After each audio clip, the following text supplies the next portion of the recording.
Sétima etapa: o poder da comunicação. O mundo moderno vive sob o domínio da comunicação.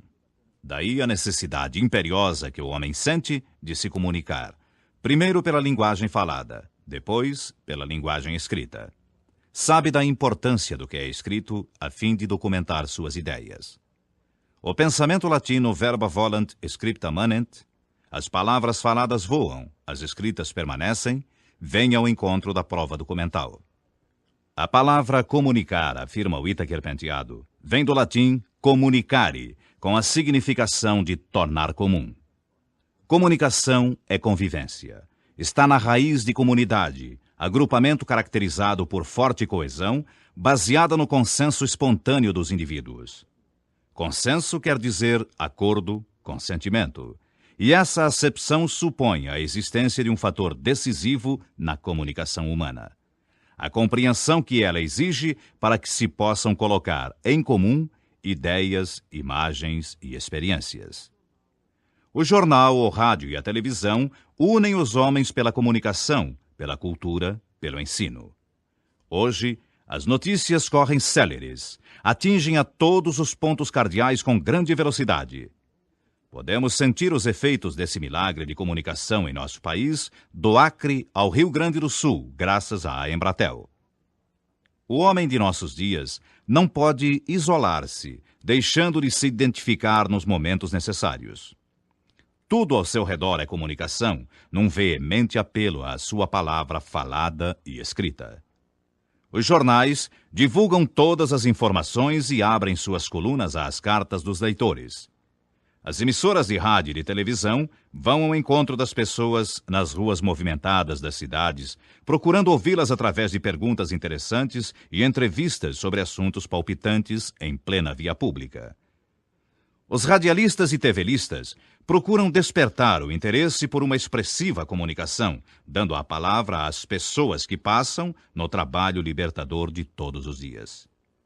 Não se admite, pois, o isolamento do homem moderno. Ele tem necessidade de identificar-se, de transmitir o que sente e o que pensa. Consequentemente, é de importância vital que você faça valer a sua personalidade através de uma comunicação inspirada na simpatia e na empatia. A empatia é assim conceituada por Aurélio Buarque de Holanda Ferreira. Tendência para sentir o que se sentiria caso se estivesse na situação e circunstâncias experimentadas por outra pessoa. Nós complementaríamos dizendo tratar-se da técnica de saber se colocar, sem emoções ou sentimentos, no lugar de outra pessoa, procurando encontrar explicação para as atitudes dela que fujam ao senso comum e normal. Na simpatia, existe sempre um sentimento emocional muito forte envolvendo o julgamento, tornando o indivíduo tendente a ser capcioso. Ninguém condenaria friamente a pessoa que ama. O mesmo pode ser dito em sentido oposto quanto à antipatia. É difícil julgar com isenção de ânimos a quem sentimos antipatia. Colocada como fiel da balança entre uma e outra, a empatia cumpre a finalidade de permitir a análise sem que haja envolvimento emocional. Aqueles que conseguem desenvolver a empatia em grau mais alto que o normal colocam-se em condições de melhor exercer determinadas profissões, como as de psicólogo, psicanalista, sacerdote, juiz, médico, professor e outras, onde a capacidade de julgar, apreciar e tratar o lado social e emocional das pessoas é importante para seu bom desempenho. Personalidade do orador. O orador precisa ser autêntico. Deve revelar a personalidade em toda a sua plenitude. Quando se dá um tema a um grupo de pessoas, uma viagem, por exemplo, notamos que cada um descreve a viagem de acordo com o seu temperamento. Uns se limitam apenas a descrevê-la, sem acrescentar pormenores que enriqueçam a ilustração do passeio. Existem os que ilustram a descrição, apresentando fatos curiosos e humorísticos. Outros talvez procurem estabelecer paralelo entre a viagem em si, os locais visitados e fatos sociais, históricos ou religiosos a ela ligados. E ainda há os que se lembram de episódios verdadeiramente agradáveis e emocionantes.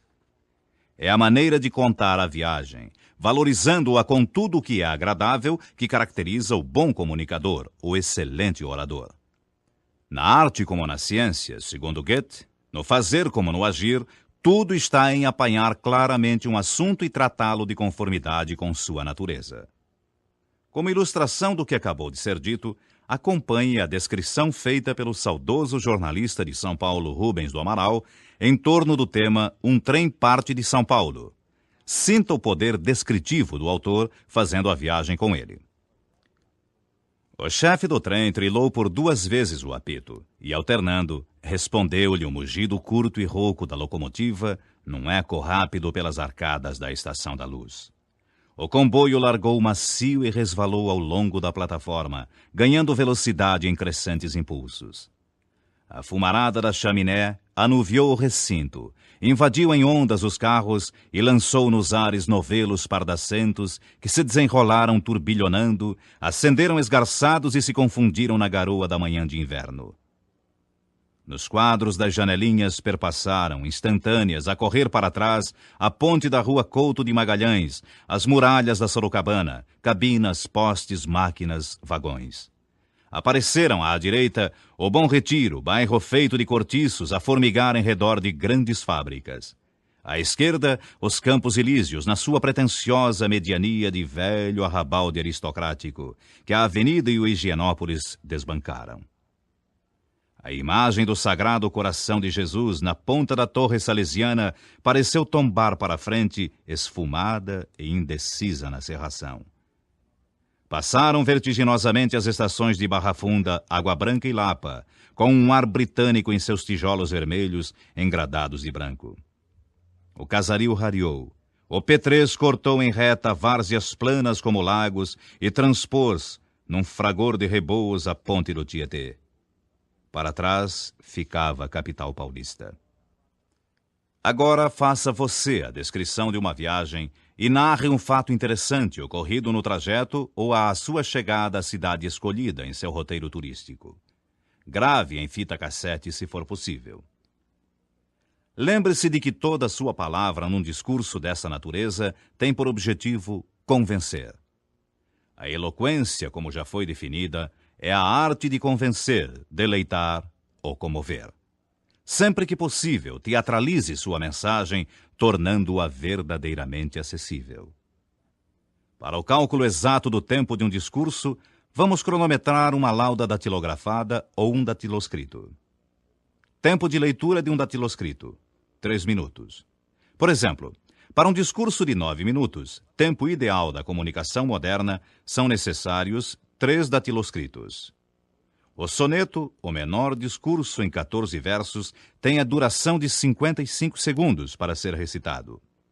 A célebre oração de Gettysburg, de Abraham Lincoln, notável presidente dos Estados Unidos, pronunciada em 19 de novembro de 1863 na Pensilvânia, tem a duração aproximada de 2 minutos.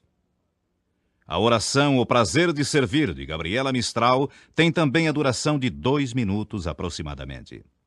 A fim de que possam fazer parte de uma pequena antologia de célebres discursos, vamos oferecer os textos completos da oração de Gettysburg e de O Prazer de Servir. No final do manual, você vai encontrar um suplemento antológico onde, entre vários outros textos célebres, poderá localizar a oração de Gettysburg e O Prazer de Servir. Não fale ao auditório. Fale com o auditório. Há oradores que falam sem tomar conhecimento do auditório. Falar em público é reger uma orquestra. O orador é o maestro e o auditório é a orquestra, representada pelos presentes à conferência ou à palestra. Todos são instrumentos da comunicação. Se não houver uma sintonia, reciprocidade, um acordo entre orador e assistência, a comunicação não se realizará. Existem oradores que apreciam o solilóquio, o monólogo, a fala consigo mesmos. Não tomam conhecimento do que se passa com os que foram convidados para a palestra. O saudoso padre Saboia de Medeiros, um dos melhores oradores sacros de São Paulo, subia ao púlpito e conversava com os fiéis presentes à missa, isto é, fazia perguntas ao auditório e respondia em seguida num tom dialogal verdadeiramente agradável. e sua homilia não ia além de 5 minutos. Apenas para refrescar sua memória. Improviso, 5 minutos. Homilia, prática religiosa, 5 minutos. Também se admite a pronúncia homilia. Palestra, 30 minutos. Conferência, 45 minutos. Quando solicitado a usar da palavra, experimente falar de sua profissão com um grupo de pessoas amigas ou colegas de trabalho. Converse com os que estão presentes e faça-lhes perguntas, aguardando suas respostas. Peça também aos que o ouvem que lhe façam perguntas. Muitas poderão abrir caminhos novos para uma interessante palestra. Certa vez, o eminente mestre Alceu de Amoroso Lima, iniciando uma conferência na Biblioteca Mário de Andrade, em São Paulo, ao sentir a formalidade da assistência, começou sua palestra sobre crítica literária, formulando uma delicada pergunta aos presentes. Em seguida, respondeu à pergunta ele mesmo e o auditório se sentiu à vontade. Assim procedem os grandes conferencistas. Quando sua incumbência ao discursar tiver por fim saudar uma pessoa viva, envie ao homenageado com antecedência o questionário de Marcel Proust, impresso no suplemento antológico, pedindo-lhe que o devolva preenchido. De posse dos dados obtidos através das inteligentes perguntas ali contidas, como por exemplo: qual é para você o pior dos males? O seu ideal de felicidade terrestre? Qual o traço mais marcante de seu caráter? Quais os personagens da história que mais abomina? E muitas outras, você sentirá muito mais segurança ao discursar, pois terá traçado um perfil do homenageado, o que, além de lhe fornecer farto material para seu discurso, contribuirá ainda para que se sinta mais confiante ao falar. O Haikai, síntese na comunicação lírica. O Haikai, criado há 3 séculos no Japão pelo grande poeta Basho, considerado por muitos o mais admirável representante da poesia no seu país, tem sido tentado por muitos poetas ocidentais, seduzidos pela sua extrema concisão de forma, breves poemas de 17 sílabas. Mas, em japonês, o Haikai não é apenas um quadro breve, um desenho extremamente sucinto e, na aparência, fácil, representando uma paisagem, uma situação ou um estado de espírito. Os elementos que nele se dispõem e são diretamente perceptíveis pelos sentidos evocam para o povo do sol nascente sugestões que o Ocidente em geral não pode captar, por aludirem a circunstâncias, pessoas, acontecimentos inerentes ao Japão e à sua gente. Às vezes, a poesia decorre de jogos de palavras intraduzíveis em outros idiomas, de modo que quase sempre o que o leitor não iniciado percebe num desses poemas nada tem a ver com o que ele verdadeiramente exprime. Um dos mais conhecidos haikais de Basho é o que diz: velho tanque, uma rã mergulha, barulho da água. Essa pequena imagem que nos deleita pelo contraste do silêncio do velho tanque com o súbito salto da rã e o som da água tem, na análise dos especialistas, um significado mais profundo. Ela representaria o choque do momentâneo com o permanente, choque de que resulta a percepção da verdade. Assim, o Haikai, nas mãos de um artista da qualidade de Basho, apresenta dimensões que mal se poderiam adivinhar nas suas 17 sílabas. É um engano tomá-lo apenas pelo aspecto superficial. Precisa-se penetrar na intimidade de sua significação. Fale com entusiasmo. O orador precisa dizer com entusiasmo, fazendo falar seu coração. Num discurso, deixe o coração falar.